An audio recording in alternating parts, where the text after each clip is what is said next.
Muzu, and I'm with the Ghana Investment Promotion Center, GIPC. I'm sure I have answered. I'm with the diaspora desk, actually. I want to start off by saying a big thank you to TGR Africa for giving us this platform. Typical of GIPC, we usually go out in search of investors to preach investment opportunities to them. So when we get organizations like TGR, bring us all together under one roof to talk about investments, it's something we are very happy about.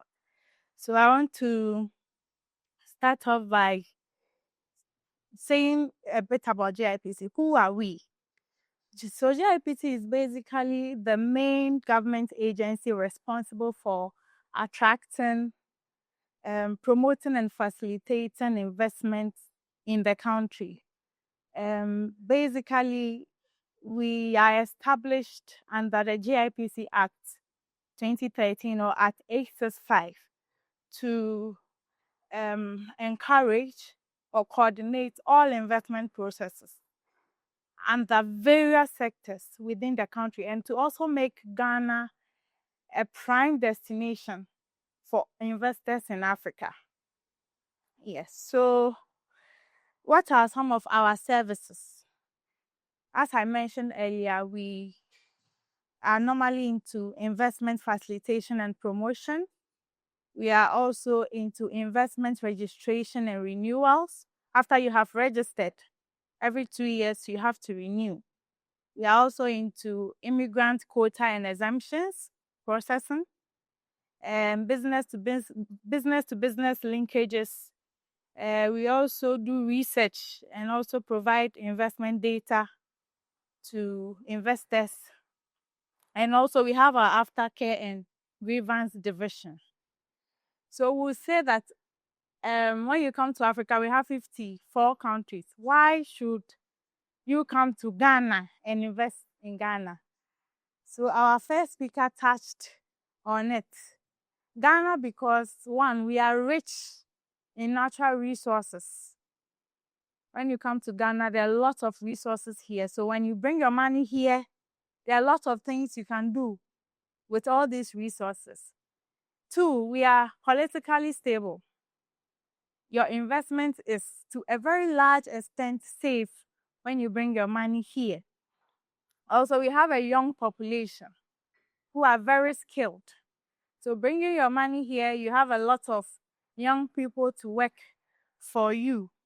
And also the location of our country geographically gives us also an added advantage as well. So I want to touch briefly on priority sectors for diaspora investors. Our main priority sectors for diaspora include one, real estate. We also have agribusiness. We have tourism and hospitality. We have the ICT. We have fintech. We have textiles and apparel. And also we have health. And then the creative industries. So becoming a diaspora investor, how does one become a diaspora investor? When you come to Ghana, the first place you have to go or come to is the GIPC. You have to get in touch with us via our website, www.gipc.gov.gh. I'll give my cards out after here. We have comprehensive information of all investment procedures, how to register, how to access technology transfer agreements. We have a lot on our website, so you can go there from here and then have a look at it yourself.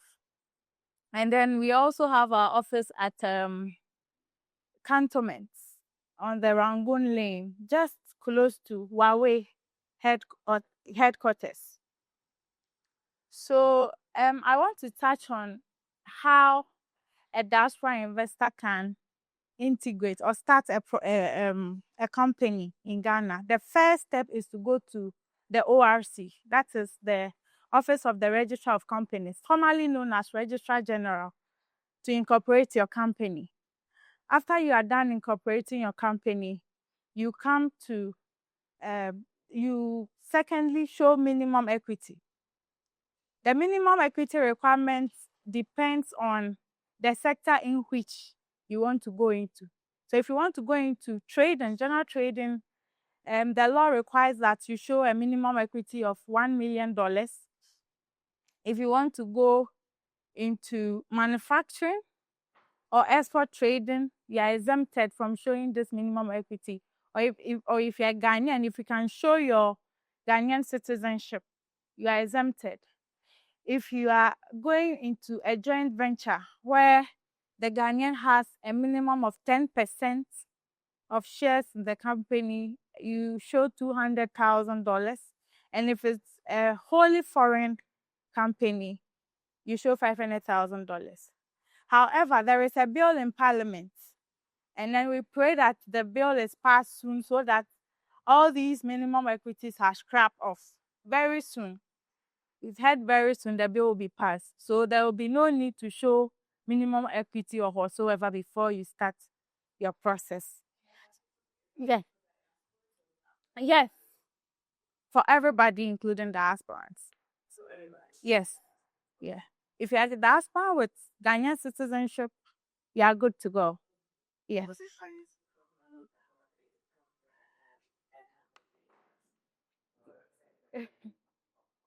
What is the bill? Yeah. Come again. Oh, don't worry, I'll give room for questions. I'm almost done with my submission. Yes, so at the GIPC, we have a dedicated diaspora desk for diasporans who come in. We want to treat our diasporans as special as possible. So we have a dedicated diaspora desk for you. You either call our hotlines or walk through, and then we help you solve all your issues in relation to investment promotion. We also organize programs, missions, outreach at targeted diaspora communities in the US, in the UK, in the Europe in general, and also in the Latin America to talk to potential investors about opportunities available in Ghana, and also link these potential investors to our local enterprises here. Yeah, and we also have a vibrant aftercare support unit. Once you come into Ghana, a lot of diasporans complain about bureaucratic hurdles and all that. Our aftercare unit is designed specially to help you overcome all these hurdles and then have a smooth transition into the country. So let me pause here and then take questions. I think that one will make it more interactive. Take questions and then we move. Okay. So I understand the different tiers in which you have to invest. But GIPC, is it that you are a facilitator to other government departments? We do that. Manufacturing. So the purpose of it is really kind of, if you have the capital to formally invest and use your services to connect to the right people to stand up your business. Is that the core purpose of Yes, this? yes, that's it. And then by law, every company who has a foreign participation and operates without GIPC certificate is going against the laws of Ghana. Gotcha. So once there is a foreign participation in your company, if it's wholly Ghanaian, you are good to go, because if you're a wholly Ghanaian company, you are not obliged by law to register with GIPC. But once there is a foreign participation, you are binded legally to register with GIPC. Yeah. Okay, so if you're wholly Ghanaian, and you still want to register with GIPC, yes, you can register with and you don't have any investment level that you need to attain, like the 200K or nothing? No. If you're wholly Ghanaian, no. If you're into manufacturing and export trading, no. You don't have to show any minimum equity. But all other industries you can register as you can register, but then if you're into say services, and then it's wholly foreign. All the shareholders are foreigners. Yeah. You have to show a minimum equity of 500,000. If you have a Ghanaian participation, you have to show 200,000. But if you're into trading, It's $1 million. it's $1 million. But if you're wholly Ghanaian, is there a monetary amount that you need to register? Which No, is- you don't have to show any equity. If you are wholly Ghanaian, you are the GIPA law, yes. Yeah, but for trading, for general trading, it will come down a bit to around 700,000. Yes. If you are trading, it will come down to a bit around $700,000. Yes. Any more questions? Yeah, what classes is foreign participation? What class What of classes is what do you what once the shareholder is not Ghanaian, then there is a foreign participation. So if they're Ghanaian but living in a different country, that doesn't class as foreign. If you're Ghanaian and you can show your citizenship, Okay, I understand. then you're considered as a wholly Ghanaian company. But if you cannot prove it, then we consider you as a foreign entity. Okay. Yes. So you can be American, get your Indian citizenship, and you're a wholly. Once you can prove your citizenship, yeah, you are considered as a wholly Ghanaian entity. And is passport enough? Passport. Is passport enough? Yes, it is. Yes. You have any question for me? Not yet. Okay. So I guess what you were saying earlier was to the point of with the new law that you're bringing in place, it is actually opening the doors for more foreign ownership, Yes. for more foreign owned companies Yes. To come on board. on board. Yeah. And it's good in one sense, you bring in an investment, but I suppose part of it too is already Ghana is the big companies are already foreign. That's That true. That is a problem for Ghanaians and Africans as a whole, because what we worry about is as time goes on, will the face of Africa change in such a way that we, the local Africans, actually we Africans and people of African heritage haven't really got a place that we say, okay, this is our place anymore. It's we get I get a question. So there are some specific ventures that are reserved for Ghanaians. Like say, if you go to our big markets, foreigners cannot trade just anything. There are some other ventures also like mobile money, barbering and all that. Foreign, if they are operating, is illegal. So those particular sectors or ventures are reserved for Ghanaians. Yeah, so in that sense, I think we cover the Ghanaians, and then that law still holds. Whether we scrap the minimum equity or not, those special ventures will still be reserved for Ghanaians, and then foreigners can still not partake. But is the issue is the pays are the big industry. Exactly. The big industry. Food infrastructure, top gas, those are the. I don't think there's the manufacturing. Fashion. GPOP dominated by for possibility. They can easily come in and scale up. Yeah. Because they may bring it to 1 million, you said, or the 500,000. Yeah. But it was quickly scale up though. Because they are Apple cheese. Yeah. What happened to their? I don't mind that, but what happens to their profits? How do they repatriate their profits? And if they do, how does that benefit apart from the fact that they have given employment and all the supply chain?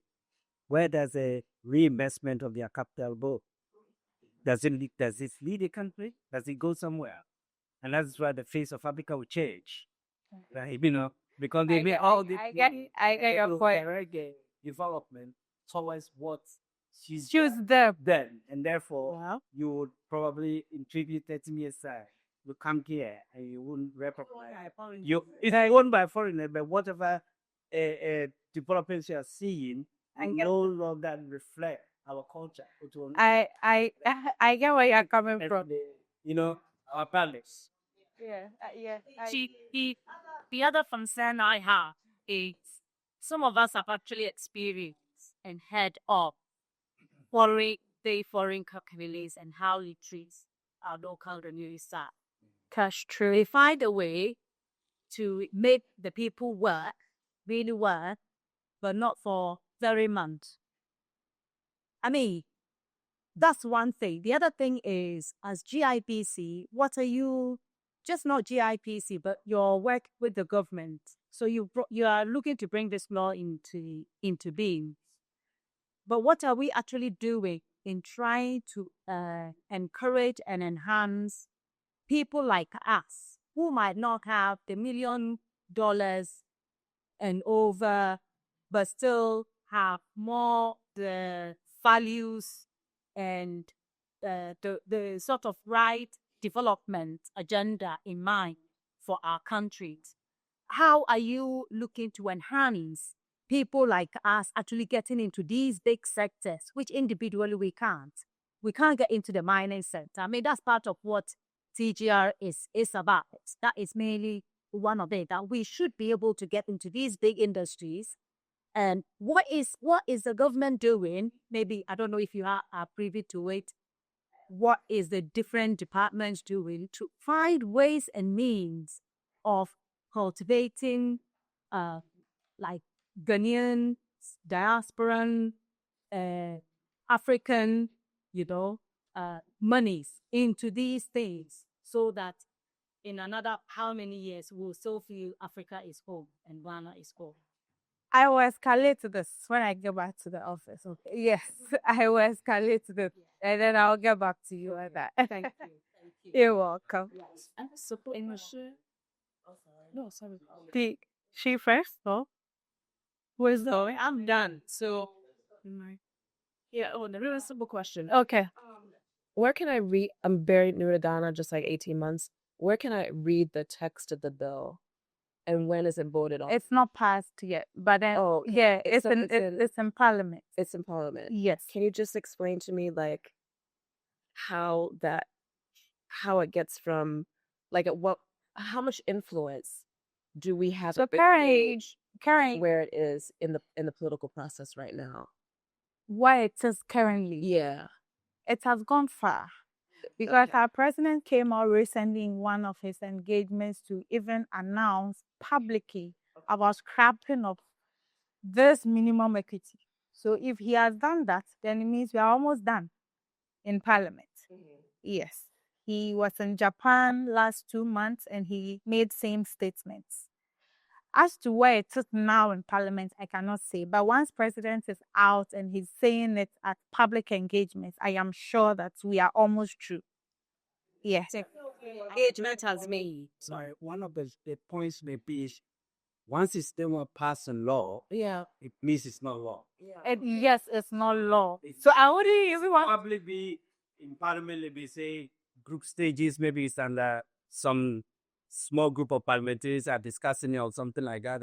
So it's still in stages, isn't it? Yeah, you can incorporate in that some protections, You can say, yeah, you don't need to bring any money here, but if you do, these are the things you do, and those things will protect and enhance our values. Yeah. I get you. Yeah, that's what it does. As So soon as nothing- like the workers, you can make provisions that you're not only taking low-level workers. We want to see you actually engage high-level workers and also have a way of imparting skills and those sort of things. I.e., when you are not there, we should be able to run these things. Do you see what I mean? Yeah. Which is skills. Yes, which is usually what we lack. So they come, they're doing everything, and we don't get anything. If you look at the Chinese, they have managed to get all these technologies from the West because they insisted that whatever you're doing, you need to train our people to understand what you do. Yeah. That's how they got to where they are today. Yeah.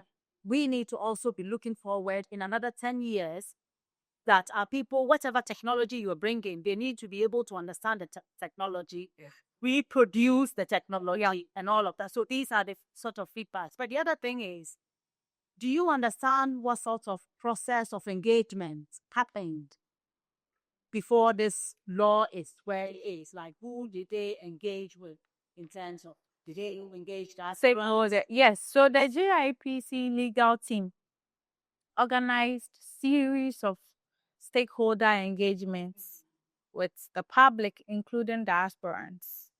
Yes, before we are where we are today. Yes, so I can tell you for a fact that there has been a lot of engagements. That is that has gone into the bill. Yes, I can tell you for a fact. Yeah. Please let her. So, might be a comment on the removal of this minimum equity. There is a very large Indian, a large pharmaceutical company that the owner is now Ghanaian. However, and his company is now operating on Ghanaian soil. However, it's still a massive company. He is now Ghanaian and he's operating as Ghanaian. So whether if this minimum equity is removed, it may actually help smaller scale investors here, because the bigger ones will just become Ghanaian with passport and heat. Come again. Is it a question? Come again, please. A comment. Okay. I'm Okay. just giving another Side of the story. to the conversation. Yes. So for me, my point is, once the president is saying it publicly, I'm sure by next year, by the end of next year, this bill will come to be. It will be passed. I'm certain. There should be protections. To ensure transferable skills. When they come in and they develop entrepreneurs, it just come with the technology and use our people to develop the project to manufacture the product, but to transfer some of the skills. And those skills mean that they may not necessarily go to pharmaceuticals. They may go into a fertilizer. They may go into or agrochemical, something like that. It's those transfer skills, those will move on and develop other things. But that is what is lacking. You don't need, like someone said yesterday, that the diasporan community contribute almost 10 times the foreign investment we get from Lowe's, IMF, and the rest. And all that. And the locals, if they are encouraged, will be entrepreneur, but they need those skills. That is what is. Everybody want to be a graduate. Everybody want to do MBA, and they come and they don't have those skills that the modern world needs change. Yeah, and then the government is developing a free market whereby they're opening up all the sectors to anybody who wants to invest. Whereas I just hope that governments to come and begin to put in policies that will safeguard And protect them. local people who are still living in communities, who are still valuing their family structures and traditional ways of communicating and operating. Case in point, Oxford Street's full of businesses, estates, and none of them, or very few of them, are owned by people who live in the Ghana area of that place. In fact, I would even go as far as to say people who live in that particular area still living in the same way that they've been living for the last 20 years, if not longer. So I guess I see the importance of bringing investments in. However, the policies needs to be there the exit strategy needs to be there. I mean, we were on it. I've been to the UK. I've given them my time, my energy, everything. But then I'm still not happy enough to stay there for whatever reason. So they've done it. They've got policies together to allow me, a foreigner, to give whatever I need to give to take something. But whatever I give will not exceed what I take. That's true. At this stage of the game, if the policies, not now, I guess, because you're inviting people who want, Ghana to be stable, and not go to the IMF. But in time to come, those policies need to be in place. Sure. Well noted. Just to add to what she's saying, the time to put the protection is none. Because if we let it run without the protection, or trying to go back to putting the protection becomes very, very difficult. The US and all of them, I'm sorry to say, you keep talking about free markets. They didn't really access free market to get themselves economy. We should always remember that. They say it's by mouth. They put other things and they leave all of that. Any of us go in there, you feel the free, you can, well, yes, and you are to an extent. But the way it is structured makes it very, very difficult for any foreigner coming there to be able to take control. The way Ghana is free and people coming there. So long as you have money here, when you come here, it's easy enough to get in. And, take advantage of everything. So there shouldn't forget that it's not sleep free markets. It's free market on the opening. And this is why they encourage us part of free markets. So that they can come in and be able to benefit from our free markets. So I think that they take back is please. The protections need to be there. Sure. Well noted. Yeah. Well noted. Thank you too very You much. mentioned that you personally hope that bill gets passed, so you don't have to show a minimum requirement or the minimum power if they don't have a Ghana citizen on the ball. Yeah. So, what advantages would you say, Kaya Smith, that would give to Ghana? Because I don't know what those advantages would be, apart from maybe beginners' employment to lots of workers, but it would be very low quality jobs, I would imagine. So I think a lot of people out there who has brilliant ideas, brilliant business ideas that will help boost the economy. But because of the minimum equity, a lot of those ideas just end up in the bedroom. They don't come out. So with the scrapping of this minimum equity, I think a lot of people will come on board. If I don't have to show $200,000 before I establish maybe a service providing company, it's good. And it's good for the economy as well. So it will bring a lot of people on board. So you think they will just come across the foreign investors because they can see that it can make high profits, where maybe in their market they won't be able to make a high profit. So they're not actually coming over to benefit our country. They're coming over to make lots of money and then go back to that country. Well, you have a point. But then I also think that making it open will boost the economy to a very large extent.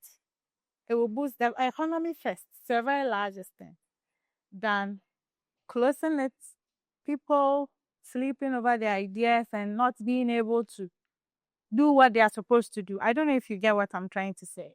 And I'm just going to maybe tell you that I believe that perhaps there's a belief that Chinese or the Lebanese already can invest without any concerns about the minimum requirements. However, us diasporans struggle with those. Exactly. Therefore, And those requirements will open the doors for us. yes, and even the local, basically, diasporans who do not have or who cannot prove their citizenship, it will open a lot of doors for them, basically. This is all used to service and trading, right? Oh, all apart from manufacturing and export trading. Yes. But why not attach to that? I mean, I know you're not in parliament, but why not attach to that certain requirements that there is a commitment to, making sure that the profits are invested in the community or, especially when it comes to infrastructure, well, why not, have a, like a quick pro when it comes to removing those barriers to entry, but also perhaps having some requirements to come along with that benefits. I'll escalate this as well. Yes, I'll escalate this when I get to the office. What might be the case of social responsibility? Yeah, But CSR. other thing he's trying to say is, for that social, it should not just be defined as social responsibility, but there should be specific, deliberate, You have to meet. deliberate, targeted social responsibility. Like developing local schools or feeder roads where you operate. Yeah. Sure, the feeder roads, the fines, you take charge at, and it will cost them $10,000 a whole district. These big combining companies can take over the feeder roads. Of course. They should do that. But unfortunately, How to do that? when you go to those mining areas, their roads are bad. So tell them, you were in town yesterday, and they said this is a local company. I won't name it. It operates very big vehicles, And if you look at that road, you see that house is terrible. It's doing nothing, but that guy is one of the billionaires in this country. And the very road that his factory is sited, so I'm sure he's doing something for social responsibility. Like, it's not making any impact in the community. And right in the heart of him that he's operating. Yeah, So that's where you can target legislation. yeah, that's true. I will tell my superiors when I get back to the office that these are the feedback. It's still not law. Yes, you can do something. Yeah. The state of the situation as you've described is not ideal, but I also think it provides a challenge.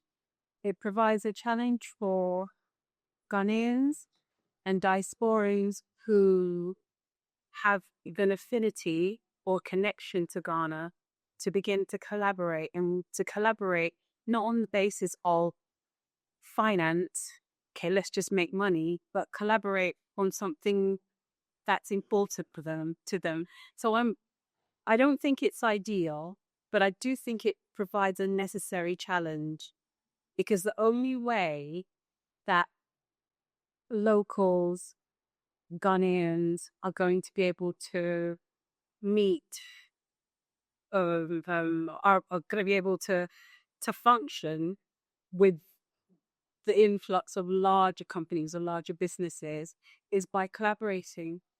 And if that doesn't happen, then I think we will be swallowed. Can I just Well, comment there? Because I completely agree with you. I think part of the fundamental problem is that sometimes, especially when you refer to we as a youth, you have to keep in mind some of them have been there longer than I've been alive. There'd be families and families of Lebanese. some of them are citizens now. Oh yeah, some of them speak better Tree than I do. Yes. So risk reward. If you come early enough and you do what you did, fine, fair enough.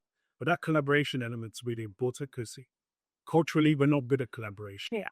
We don't put our money together. We're not like the Indians that when you get married, you stay in your mother-in-law's house and then you put your money together all as a family. We got to do those things. We did, but we come to a morning. So it's what I'm saying. This is the challenge it presents us.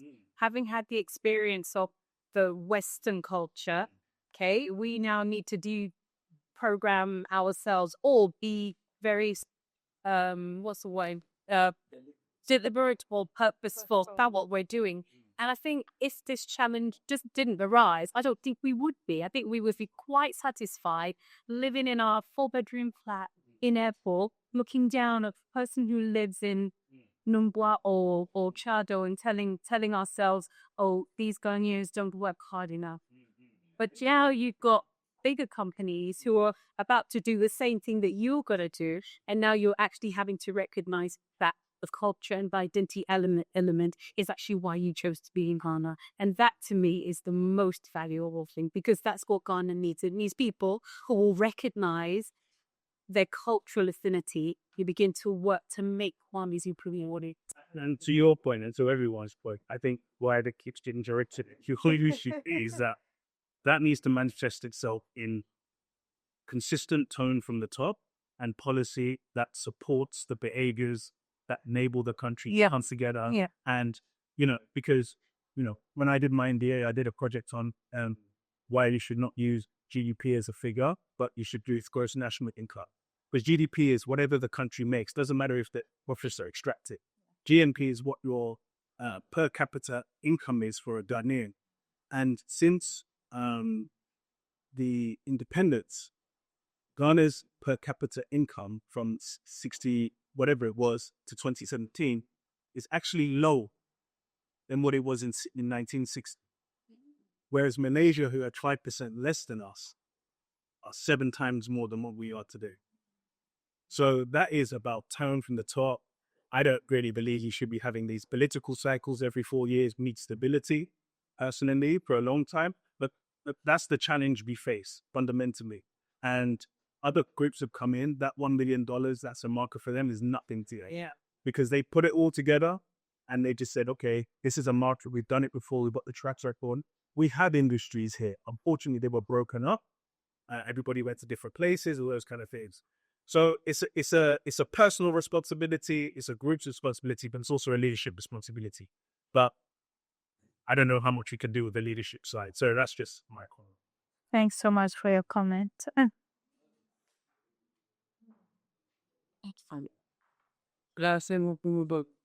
Did you say that if they have one Ghanaian citizen, it dropped it to 500,000? No, if you have a Ghanaian participation, the Ghanaian should have at least 10% of shares in the company, then it drops to 200,000. If it's wholly foreign, 100% foreign, then it's 500,000. Right. Okay. Yeah. So right. So if it's completely foreign, it's 1 million. No, if it's completely foreign, it's 500. If it's trading, general trading, Yeah. it's 1 million. Okay. Yeah. So by adding just that one person as a Ghanaian citizen, but 10% per shareholder, It's so it drops to 200,000. Do you see that how that could divide it a little bit more between? And I mean, it's because if I was a foreign investor and I wanted to show that I didn't need as much money, I would just employ one Ghanaian shareholder. Yeah, I get You you. see that could bring problems. It's called fronting, and we have a way of fishing them out. It's called fronting. So some people come in and then see a Ghanaian, hey, can you come and partner me? Let's go and show that you bought your shareholder, you bought 10% of the share, then they come to register. We have a way of fishing them out. Yes. All right. Thank you very much.